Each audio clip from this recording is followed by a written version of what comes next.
Awit 118:5-9. Tumawag ako sa Panginoon mula sa aking pagkabalisa. Sinagot ako ng Panginoon at inilagay ako sa maluwag na dako. Ang Panginoon ay para sa akin, hindi ako matatakot. Anong magagawa ng tao sa akin? Ang Panginoon ay kakampi ko, kasama ng mga tumutulong sa akin.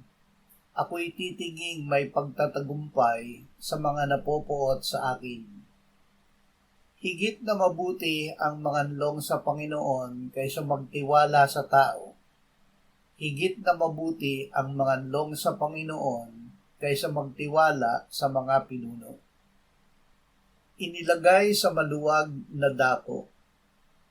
Diyos ang nagliligtas sa atin sa panganib, pagkabalisa, pangangailangan at pagdurusa.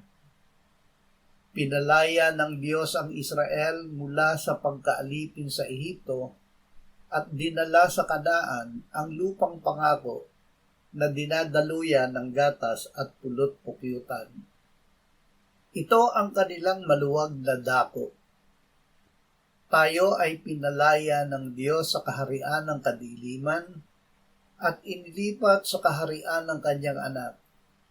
Kay Kristo ay mayroon tayong katubusan, ang kapatawaran ng ating kasalanan. Tayo ngayon ay nasa kay Kristo at siya ay nasa atin. Si Kristo ang ating maluwag na dako.